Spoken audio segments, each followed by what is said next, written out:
A graça e a paz do Senhor Jesus, amém? Amém! Que maravilha estarmos de volta à congregação dos santos. Queremos louvar ao Senhor, queremos adorar o seu nome.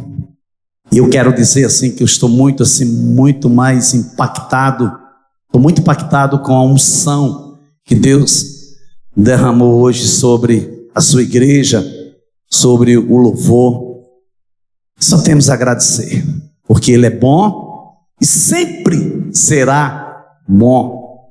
Diga comigo: Deus é bom e sempre será bom. Deus me deu uma palavra, e essa palavra eu acho muito impactante, me impactou por demais. Eu quero repassar para a igreja, e eu tenho certeza que você não vai sair daqui da maneira que você entrou hoje. Abra sua Bíblia no primeiro livro de Samuel, capítulo 24. Primeiro livro de Samuel, capítulo 24. A partir do versículo 1. Quando Saul voltou de perseguir os filisteus, foi-lhe dito: eis que Davi está no deserto de Engedi. Versículo 2. Então Saul tomou 3.000 homens escolhidos dentre todo o Israel e foi ao encalço de Davi e dos seus homens nas encostas das rochas das cabras selvagens. Versículo 3.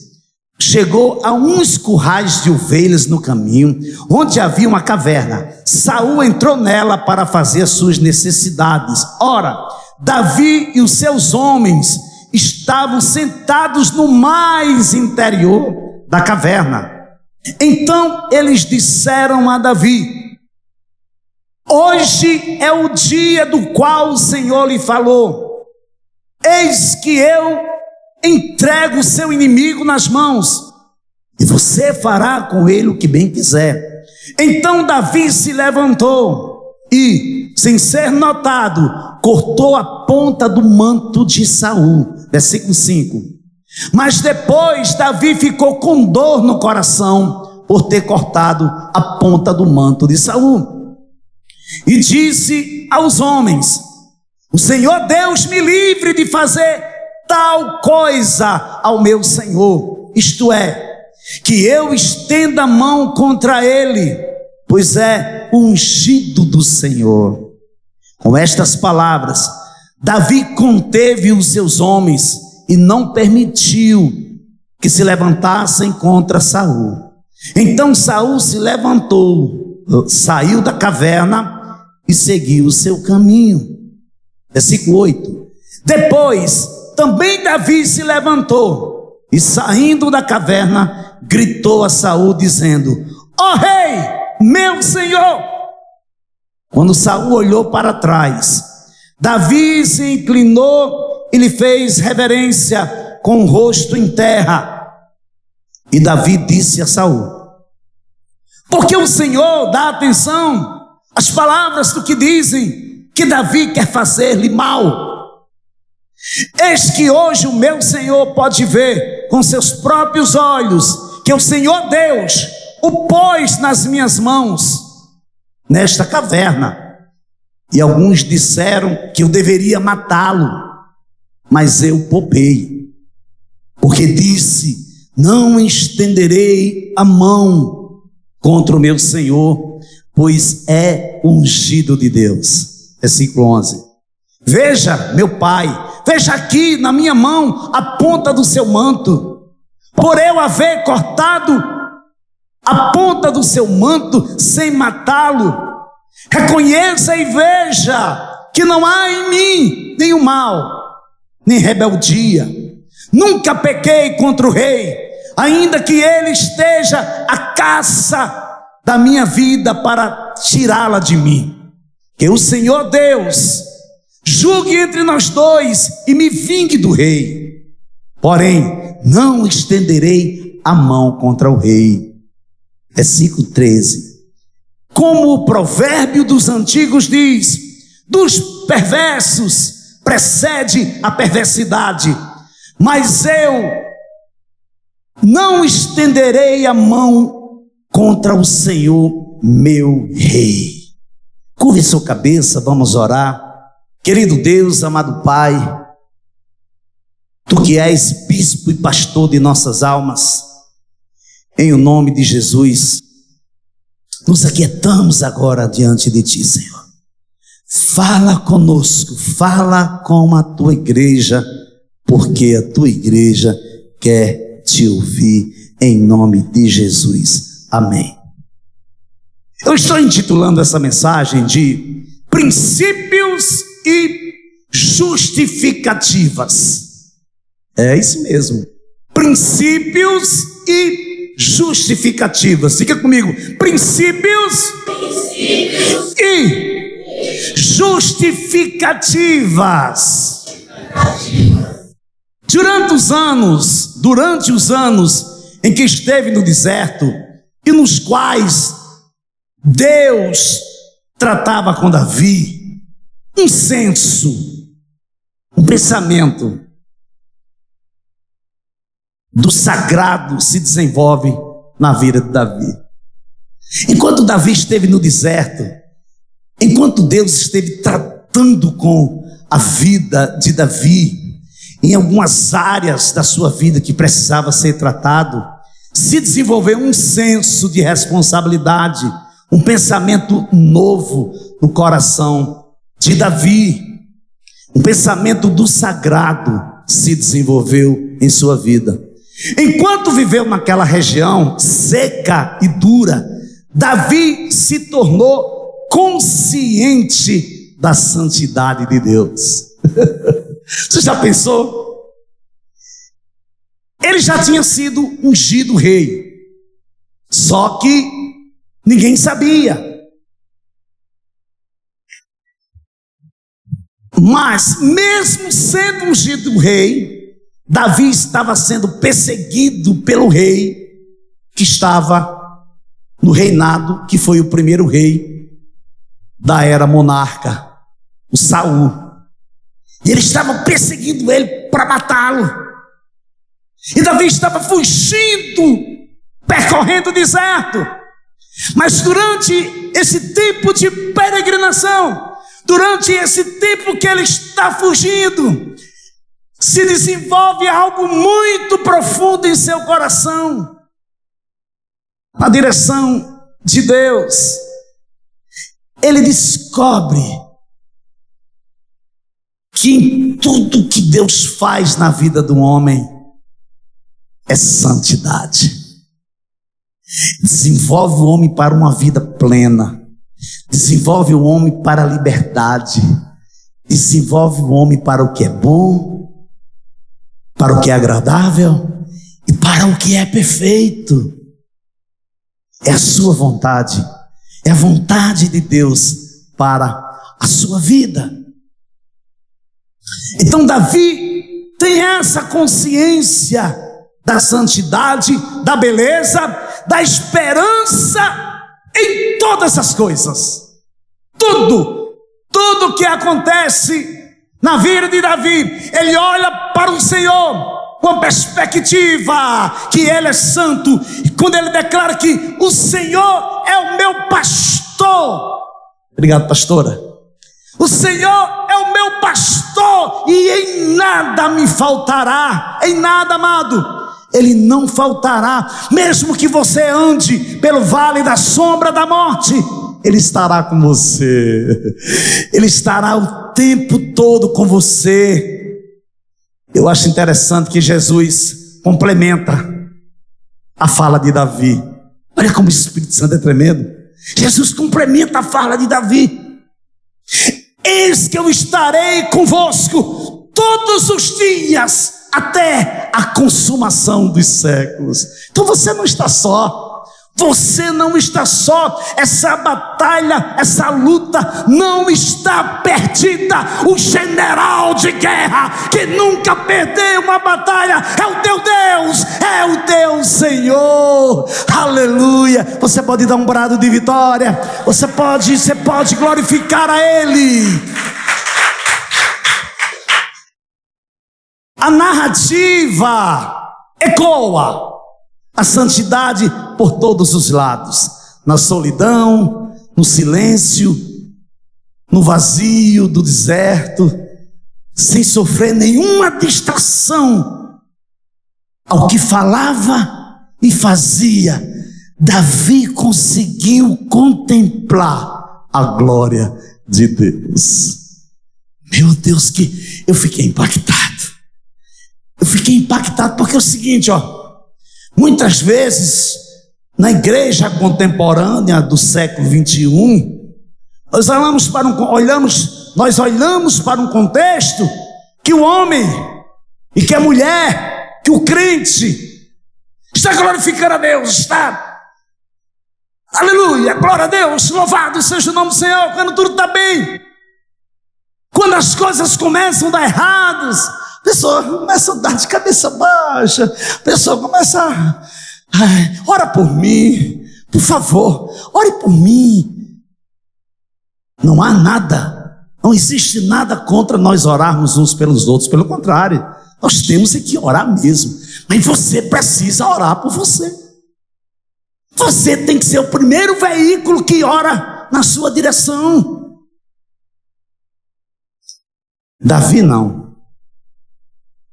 Davi foi no deserto. Davi foi sendo humilhado. Davi foi fugindo. Davi foi sentindo dor. Davi foi quando eles se separaram. Ele foi obrigado a ser separado dos seus pais. Ir para a caverna de Adulão, onde só tinham assassinos, onde só tinham os piores homens da espécie. E Davi, ali dentro daquela caverna, Davi fez o maior exército que houve em Israel. Sabe o que é isso? É a suficiência de Deus na sua vida, é a presença de Deus na sua vida. É porque você entendeu que quando você se submete, Deus faz aquilo que você não pode fazer e capacita você para fazer aquilo que você tem que fazer. Então, na solidão, no silêncio, no vazio do deserto, sem sofrer nenhuma distração, nada, mas nada tirava Davi do foco. Ele não se distraía. Então tudo que ele fazia, tudo que ele dizia, os olhos dele estavam no Senhor. Então, através disso, ele contemplou a presença de Deus. Abra sua Bíblia, primeira carta de Pedro, capítulo 1, versículo 13 ao 16. Por isso, preparando o seu entendimento, sejam sóbrios, esperem inteiramente na graça que lhes está sendo trazida na revelação de Jesus Cristo. Versículo 14. Como filhos obedientes, não vivam conforme as paixões que vocês tinham anteriormente, quando ainda estavam na ignorância. Pelo contrário, assim como é santo aquele que os chamou, sejam santos vocês também em tudo que fizerem, porque está escrito: sejam santos, porque eu sou santo. Princípios e justificativas. Qual a diferença entre princípios e justificativas? Princípios são diretrizes fundamentais que conduzem ações, refletem valores, crenças e objetivos essenciais. Isso é a definição de princípios. Segundo, justificativas são razões apresentadas para explicar ou legitimar essas ações. Visam demonstrar que uma escolha está alinhada com princípios ou objetivos. Então, a primeira parte dessa mensagem, que eu estou intitulando de princípios e justificativa, eu estou chamando de o ungido de Deus. Siga comigo. O ungido de Deus. Volte aí para 1 Samuel, primeiro livro de Samuel, capítulo 24, versículos 3 a 6. Chegou a um dos currais de ovelhas no caminho, onde havia uma caverna. Saul entrou nela para fazer as suas necessidades. Ora, Davi e os seus homens estavam sentados no mais interior da caverna. Então eles disseram a Davi: hoje é o dia do qual o Senhor lhe falou. Eis que eu entrego o seu inimigo nas suas mãos, e você fará com ele o que bem quiser. Então Davi se levantou e, sem ser notado, cortou a ponta do manto de Saul. Mas depois Davi ficou com dor no coração por ter cortado a ponta do manto de Saul, e disse aos homens: o Senhor Deus me livre de fazer tal coisa ao meu Senhor, isto é, que eu estenda a mão contra ele, pois é o ungido do Senhor. 1 Samuel, capítulo 24, versículos 3 a 6.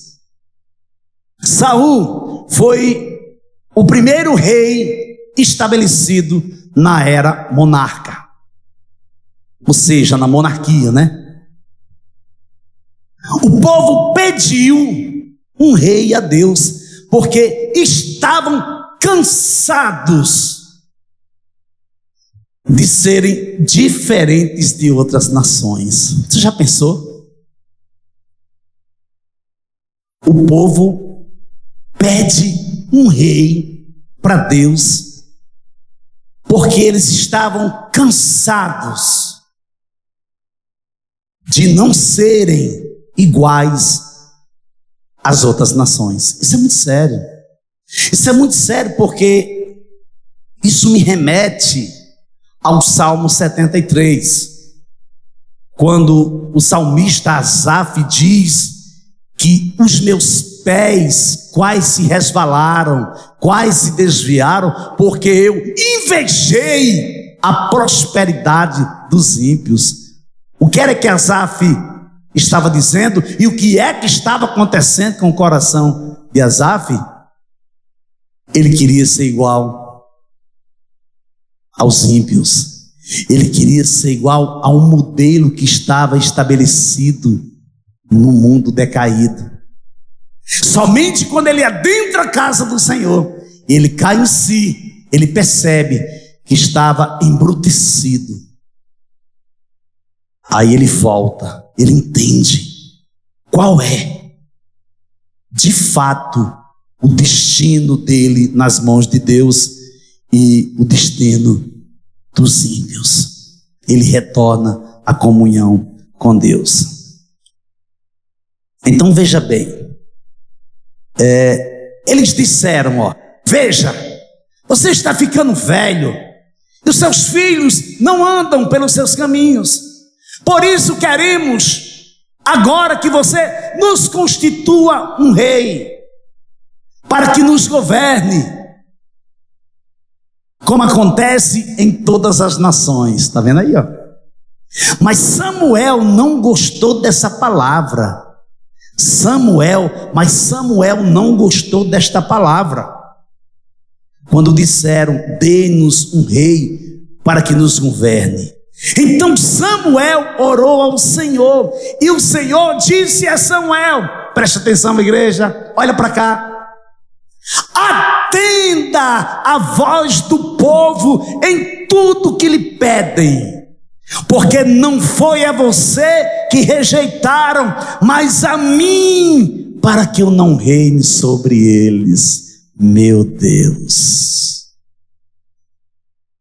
eu confesso a você que eu já li essa passagem muitas vezes, mas de ontem para hoje, isso ardeu no meu coração.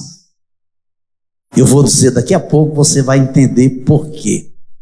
Então veja bem, aqui eu aprendo duas coisas que são necessárias para a nossa vida espiritual e para o nosso cotidiano, para a nossa vida de cada dia.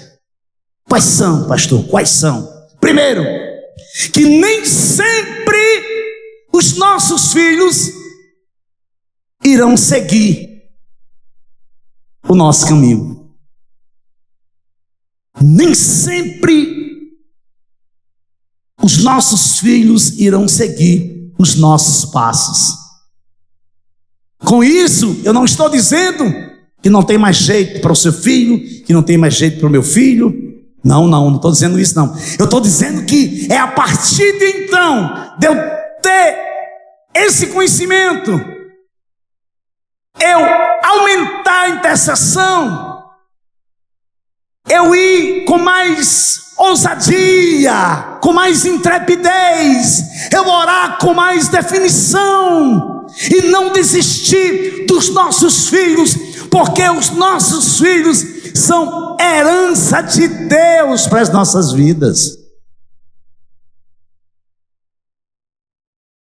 Precisamos continuar orando, intercedendo pela vida deles, incessantemente diante do trono da graça. E esta é a confiança que temos para com Ele, que se pedirmos alguma coisa segundo a sua vontade, Ele nos ouve. E sabemos que Ele nos ouve quanto ao que lhe pedimos. Estamos certos de que obtemos os pedidos que lhe temos feito. Primeira carta de João, capítulo 5, versículo 14 a 15. Olha o que João está dizendo. João está dizendo, ele faz um trocadilho.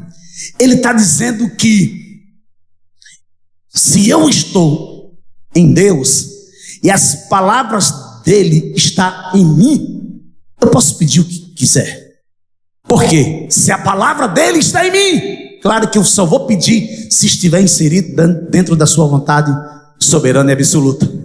Então veja bem, então se ele ouve, e eu sei que ele ouve, então eu oro na direção dele, e eu tenho a certeza, eu tenho a convicção plena que ele vai atender os meus pedidos. É tremendo, é tremendo. Segundo, que nem sempre o que não gostamos prevalece. Meu Deus, você entendeu? Primeiro é o quê? É que nem sempre os nossos filhos seguirão os nossos passos. Segundo, que nem sempre o que não gostamos prevalece. Por quê? Eu tenho o livre arbítrio. Então, eu quero se eu quero. Se eu não quero, eu não quero. Dá até uma redundância, não dá? Mas para Deus não funciona dessa maneira, meu amado.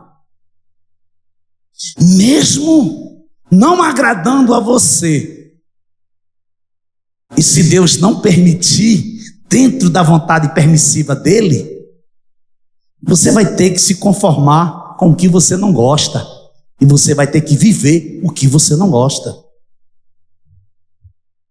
Mas pastor, amado, olha aí, ó. Samuel se sentiu rejeitado, porém Deus foi categórico. Atenda a voz do povo em tudo que lhe pedirem, porque não foi a você que rejeitaram, mas a mim, para que eu não reine sobre eles. Quando Deus disse assim, ó, atenda tudo que o povo pedir, porque eles não estão rejeitando a você, mas a mim, a coisa muda de figura. A coisa fica muito mais séria. Por quê? Porque quando eu não me submeto no processo, eu estou no processo, Deus está trabalhando, Deus está me conduzindo dentro do processo. Há coisas que eu gosto, há coisas que eu não gosto. Me diga uma coisa, quem foi que já encontrou o emprego dos sonhos? Quem foi? Diga aqui, levanta para mim. Quem é que tem? Quem é que vive hoje no seu meio? O emprego dos meus sonhos. Não, cara. Quando você quer, quando você está parado, qualquer emprego serve. Por quê? Porque você está passando fome, porque você está passando necessidade, você é o sacerdote e você precisa alimentar a sua família. Mas o tempo vai passando e você vai ver que você não tem direito de nada. Você não pode nem falar, você não tem direito nem de respirar. Então veja bem, existe coisas, situações que nós vivemos e enfrentamos na nossa vida, que a gente vive porque nós nos submetemos a Deus, porque nós não entendemos ainda o que é que Ele quer com aquilo. É incrível, porque Deus, Ele transforma o choro em alegria. Olha aí, ó. E Ele transforma a alegria em choro. Que pode? Porque, amados, um coração quebrantado e contrito, Deus não rejeitará. Jesus, filho de Davi, tem compaixão de mim. Cala, fica calado. Cala. Ele vem aí, está perturbando tu, até os discípulos amados. Fique calado, você está gritando muito, está muito alto, está perturbando. Jesus! Ele aumentou, ele deu mais ênfase. Ele disse: não, eu vou, ele vai ter que ouvir o que eu estou dizendo, o meu clamor vai chegar a ele. Eu disse: peraí. Manda chamá-lo. Levanta-te de um salto. Ele se levantou, lançou fora a sua capa. A capa era onde estava todos os pertences dele. Era tipo uma cama onde ele guardava tudo. Jogou fora, lançou fora e correu para Jesus. Ele disse: o que é que você quer que eu faça, hein? Ah, Senhor, que eu volte a ver. Pronto. O que aconteceu? Esse daí Jesus permitiu que ele seguisse. O texto diz que ele seguiu Jesus afora. O outro, lá do tanque de Siloé, quando Jesus lava os olhos dele com saliva, põe saliva nos olhos dele e manda ele se lavar no tanque de Siloé, diz: o que é que você vê? Eu vejo homens como árvores. Olha aí, a visão dele não é reta, a visão dele não vai direto para o trono. Isso quer dizer que sempre nós falharemos, sempre nós pisaremos na bola, sempre nós somos carentes pela graça do Senhor. Sempre Ele vai estar nos esperando, sempre Ele vai estar nos amando, sempre Ele vai estar nos colocando no lugar onde nós nunca imaginaríamos que estivesse. Sempre Ele nos colocará em um lugar que nunca imaginaríamos que estivéssemos. Ele nos coloca. Ele diz: eu sou contigo, você é meu filho, eu te gerei, eu te levantei e te coloquei por cabeça. Aí sabe o que aconteceu com o cego do tanque de Siloé? Jesus, mais uma vez, tem um texto que diz que ele misturou a saliva com barro e tocou nos olhos dele. Tem outra versão que diz que Jesus cuspiu nos olhos dele. Quando ele se lava a segunda vez, ele disse: e aí, o que é que você vê? Ele disse: sim, vejo homens. Aí ele disse: agora eu vou te seguir. Jesus: vai me seguir? Não. Volta para casa, conta para os teus familiares o que foi que Deus fez na tua vida. Então você pode aplaudir o Senhor Jesus. Que Deus tremendo. No entanto, muitas vezes tomamos e sentimos as dores que não são nossas. Você sabia? Muitas vezes tomamos para nós e sentimos as dores que não nos pertencem, que não são nossas. Como assim, pastor? Quando você não se submete ao tratamento de Deus, quando você não se submete ao tratamento de Deus, quando você se encontra dentro de um processo que está conduzindo ao propósito e você simplesmente sai por motivos propriamente seus, choramos, sofremos. Você sabia que acontece isso com os pastores? Quando uma ovelha se desgarra, quando uma ovelha não se submete, quando ela não permanece no aprisco, choramos, sofremos. Por que choramos e sofremos? Porque sabemos aonde isso vai dar, gente. Se o pastor não for atrás, quebrar a canelinha dela, ajeitar bem direitinho, amarrar botar uma talazinha, amarrar, botar nos ombros e colocar ela bem quietinha lá para ela ficar olhando as outras ovelhas até ela sarar. Enquanto isso nós sofremos, enquanto isso nós olhamos para essa direção com um sentimento de socorro, pedimos socorro a Deus, pedimos a provisão de Deus, porque sabemos os resultados dessa decisão. É num momento como este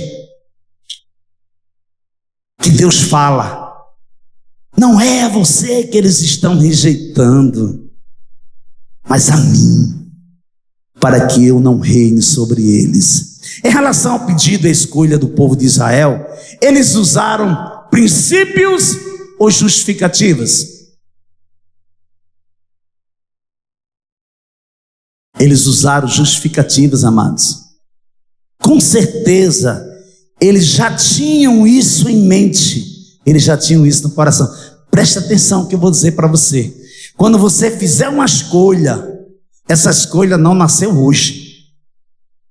Essa escolha nasceu lá atrás, lá no dia que você, sem perceber, você concebeu algo que você mais queria. Então você protela. Mas eu quero dizer uma coisa para você nesta noite. Se existe uma coisa que Deus não suporta, vou repetir, existe uma coisa que Deus não suporta, chama-se quebra de aliança. Geralmente quem quebra aliança, geralmente é amaldiçoado. Está na Bíblia. Geralmente quem quebra aliança é amaldiçoado. Ninguém pediu para você pedir a Deus. Ninguém mandou fazer o que você quis fazer. Então você agora vai ter que colher, você vai ter que viver com o que você escolheu. Se você não gosta do que você está vivendo, peça a Deus para colocar dentro de você a vontade, o desejo de gostar, de amar, porque não dá mais para você voltar atrás, não. Foram 3 justificativas. Qual foi a primeira? Eles disseram: veja, Samuel, você está ficando velho. A primeira justificativa. Mas para eles chegarem a Samuel e usar a primeira justificativa, eles precisavam da segunda. Qual era? Seus filhos não andam pelos seus caminhos. É muito sério. Porque o que validava o ministério, a perpetuação do ministério de Samuel na vida dos filhos, era o testemunho deles, era a escolha dos filhos deles. Mas eles estavam dando um mau testemunho. Eles não andavam nos caminhos do Pai. E qual eram os caminhos do Pai? Eram os caminhos do Senhor. Terceira justificativa: por isso queremos agora que você nos constitua um rei, para que nos governe, como acontece em todas as nações. Eu quero ser igual a todo mundo. E você não entende. Você não entende. Você não entende que Deus chamou você exatamente porque você é diferente do seu irmão. Porque você é diferente da sua irmã. É exatamente do jeito que você é que Deus te ama, com as suas limitações. Existem coisas que você não sabe fazer, mas coisas que você faz muito bem. E a sua amiga, sua irmã, não faz muito bem o que você faz. Talvez faça o que você não faz, mas cada qual vai fazendo o seu cada qual. É exatamente do jeito que você é que Deus te ama. É exatamente a multiforme graça e sabedoria de Deus. Amém? Então, a segunda parte da mensagem, eu estou chamando de escolhido de Deus. Escolhido de Deus. Veja aí, ó. 1 Samuel, capítulo 24, versículos 7 a 10. Com estas palavras, Davi conteve os seus homens e não permitiu que se levantassem contra Saul. Então Saul se levantou, saiu da caverna e seguiu seu caminho. Depois, também Davi se levantou e, saindo da caverna, gritou a Saul, dizendo: ó rei, meu senhor! Quando Saul olhou para trás, Davi se inclinou e lhe fez reverência com o rosto em terra. E Davi disse a Saul: porque o Senhor dá atenção às palavras dos que dizem que Davi quer fazer-lhe mal? Eis que hoje o meu Senhor pode ver com seus próprios olhos que o Senhor Deus o pôs nas minhas mãos nesta caverna. E alguns disseram que eu deveria matá-lo, mas eu poupei, porque disse: não estenderei a mão contra o meu Senhor, pois é ungido de Deus. Qual a diferença entre Saul e Davi? Davi foi escolhido por Deus. Saul foi escolhido do povo. Olha que diferença. Davi foi um homem segundo o coração de Deus. Foi um homem que Deus escolheu. Saul não. Saul foi o povo que escolheu. Então veja bem, Saul foi a vontade permissiva de Deus, e Davi a vontade soberana e absoluta de Deus. Mas quando olhamos para a vida de um homem escolhido de Deus, nos deparamos com alguns princípios elementares da sua fé e o seu fundamento, que está fincado na pessoa de Jesus Cristo. Porém, devemos ter em mente que esses homens não são perfeitos. No entanto, eles priorizam os princípios de Deus em suas vidas. Mas pastor, como é que eu posso identificar os elementos de prioridade e de princípios na vida de um homem? Isso aqui é maravilhoso. Como posso identificar esses elementos na vida do meu irmão? Por exemplo, um homem e uma mulher totalmente rendidos a Deus, eles não fazem nada, eles não fazem absolutamente nada sem antes consultar a Deus. É o primeiro elemento que você vai ver, que esse homem realmente é separado por Deus, que esse homem entendeu o que Deus tem para a vida dele. Se ele for fazer qualquer coisa, por menor que seja, ele diz: peraí, então é o seguinte, muito boa proposta, poxa, amei a proposta, estava procurando isso aí é bom, isso é bom para mim, e aí eu quero, mas primeiro eu vou orar a Deus, eu vou consultar o meu Deus. Jesus. Outra característica, eles não fazem aliança com quem não anda com Deus. Olha como é sério. Você entendeu isso aqui que eu disse agora? O segundo elemento que você identifica na vida de um homem que realmente é separado. Que é separado, pastor? É santo. No original, no grego, quer dizer santo, transliterado, separado. Então, o segundo elemento que vai identificar que esse homem é separado, é santo, e realmente aplica os princípios elementares do fundamento da sua fé em Cristo, é que eles não fazem aliança com quem não anda com Deus. O que é que você quer fazendo aliança com pessoas que não amam seu Deus? com pessoas que não se submetem a esse Deus, com pessoas que não amam esse Deus, com pessoas que não adoram esse Deus. É muito sério. Agora, pasmem, o que existe de crentes fazendo isso? O que existe de crentes fazendo aliança com ímpios? Agora a questão é, não podemos deixar de amá-los. Não podemos e não devemos deixar de amar essas pessoas. Devemos cuidar bem dessa classe de pessoas. Porém,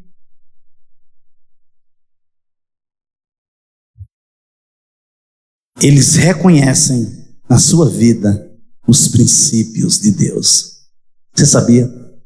Você sabia que muitas vezes eu estou aqui, eu sou um crente, porque antes de eu ser pastor, eu sou crente, eu sou um irmão, eu sou seu irmão em Cristo Jesus.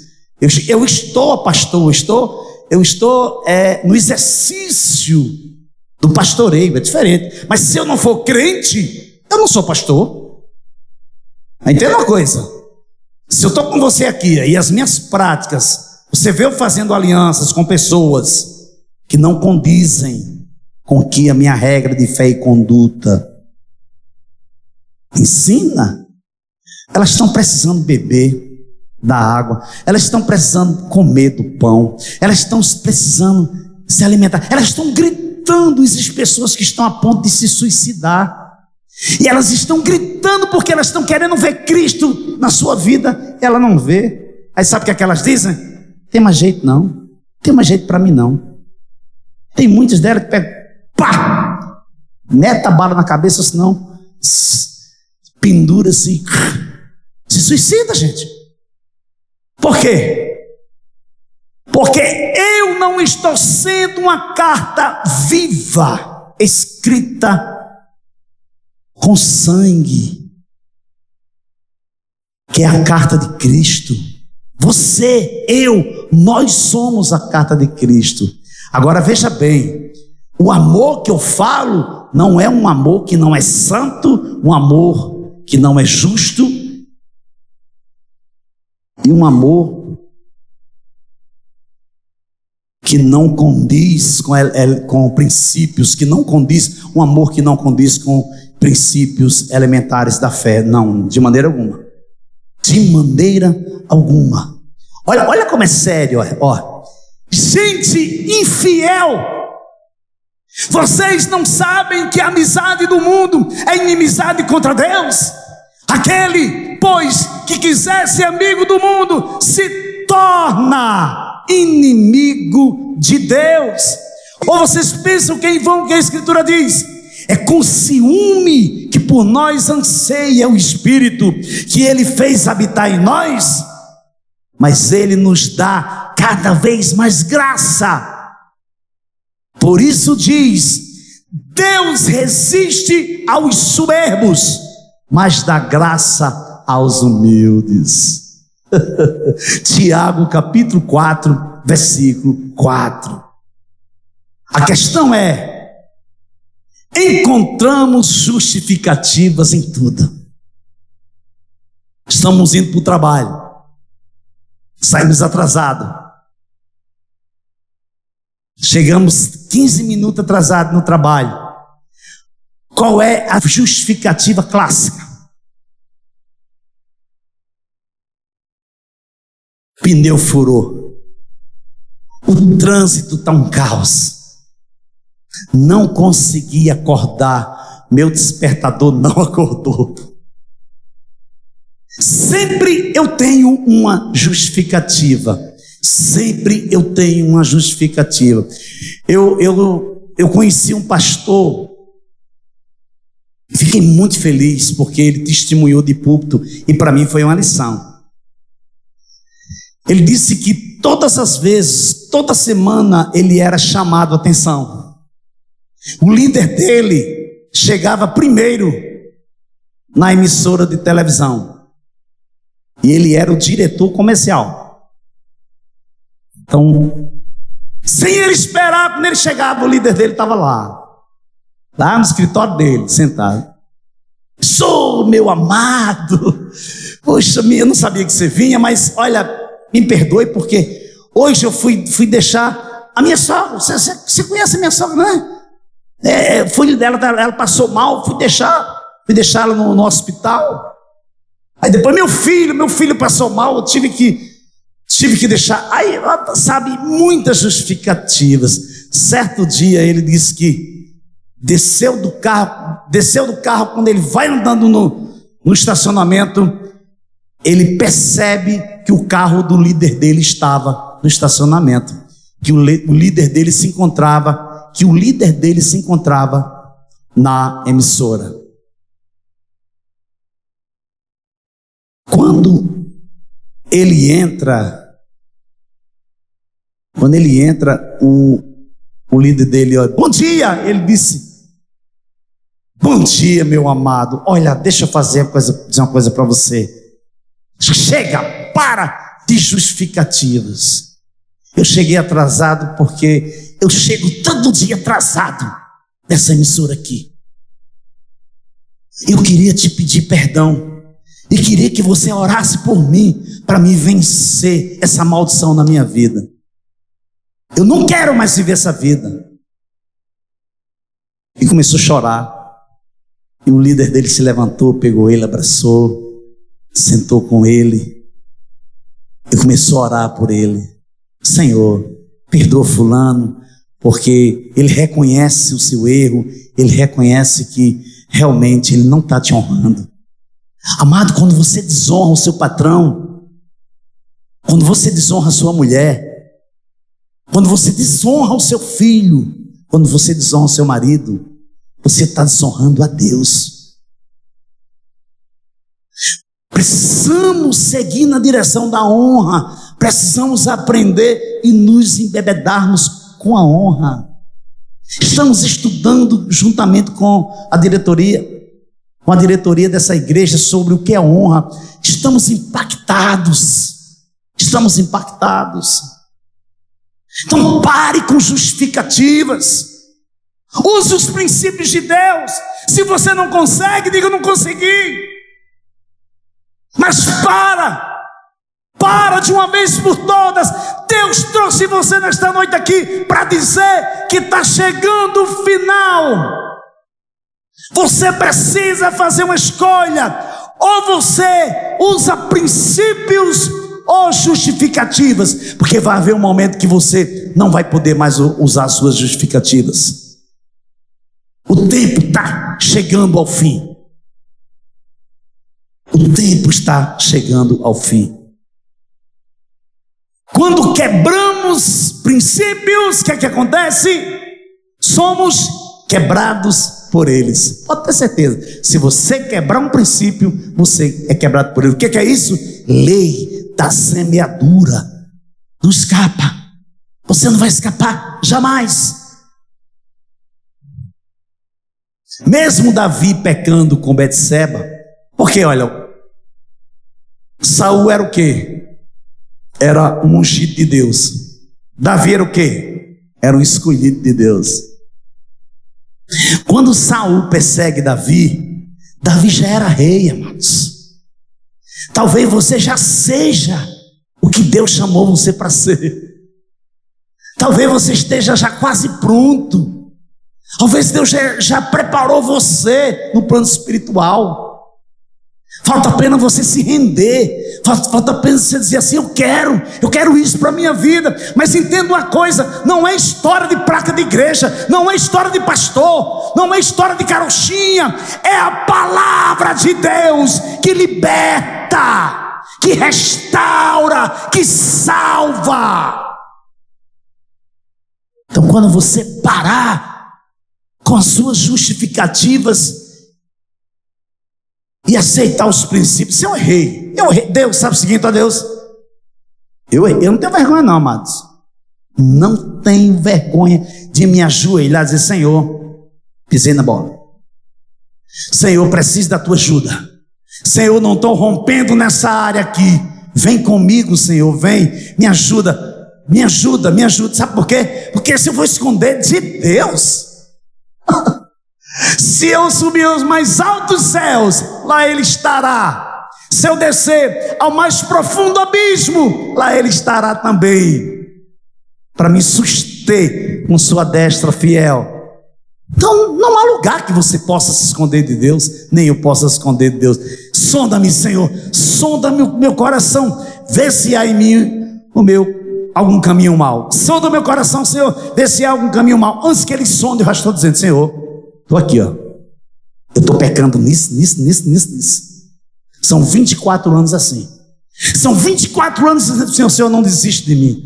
Não desiste de mim. Todos os dias de manhã eu decido, eu quero continuar. Eu vou, sem ti eu não posso fazer nada, mas em ti eu sei que eu posso todas as coisas, porque tu me fortalece. Conclusão, 1 Samuel capítulo 24, do versículo 11 ao versículo 13. Veja, meu pai, veja aqui na minha mão a ponta do seu manto. Por eu haver cortado a ponta do seu manto sem matá-lo, reconheça e veja que não há em mim nenhum mal, nem rebeldia. Nunca pequei contra o rei, ainda que ele esteja à caça da minha vida para tirá-la de mim. Que o Senhor Deus julgue entre nós dois e me vingue do rei. Porém, não estenderei a minha mão contra o rei. Como o provérbio dos antigos diz: dos perversos procedem a perversidade, mas eu não estenderei a mão contra o Senhor meu Deus. Primeiro livro de Samuel, capítulo 24, versículo 11 a 13. Então veja bem, a questão de seguir na direção certa vai depender do que eu decido fazer ou não. Porque sempre iremos ser tentados a fazer o que Deus não quer que façamos. Todos os dias somos tentados a pecar. Todos os dias somos tentados a sair da vontade de Deus. Mas você precisa induzir seu coração a fazer aquilo que Deus quer que você faça. Tomar decisões na direção de Deus nem sempre será fácil. Nem sempre será fácil. Mas é a melhor decisão a ser tomada quando nos submetemos a Deus, ao processo que nos leva, que nos conduz ao propósito. Poderemos ter ousadia para dizer que o Senhor julgue entre nós dois e me vingue do rei. Porém, não estenderei a minha mão contra o rei. Qual foi a decisão que Davi tomou? Aconteça o que acontecer, eu não vou fazer o que minha carne quer que eu faça. Amado, é difícil você ser perseguido por uma pessoa e perseguido para matar você, e você está dentro de uma caverna, lá no interior da caverna, e de repente a pessoa aparece aqui, que diz que Saul entrou para fazer suas necessidades. Outras versões dizem que Saul entrou para aliviar o ventre. Ele estava ali, ó. E os homens dizem: está aí, ó, Deus entregou o homem na tua mão, mata logo ele. Se tu não quer matar, deixa a gente matar. Davi toma a decisão de não fazer isso. Então eu quero dizer uma palavra para você, eu quero terminar com isso. Não faça o que as pessoas querem que você faça. Não faça o que sua carne está querendo fazer. Faça o que Deus colocou dentro de você para fazer. Se aquiete na presença de Deus. Se entregue ao Deus verdadeiro. Não um Deus de placa de igreja. Não um Deus que todo mundo fala, mas um Deus pessoal. Um Jesus Pascal. Pascal é aquele Jesus pessoal, aquele que eu tenho intimidade, que você venha tirar tempo com Deus, que você venha ter o teu devocional com Ele, que você tenha uma leitura dinâmica e que você escute a voz dEle te direcionando para um lugar que Ele escolheu para você. Tomar decisões, a direção de Deus nem sempre é bom. Princípios e justificativas. Que Jesus te abençoe. Você pode aplaudir Ele? Aleluia.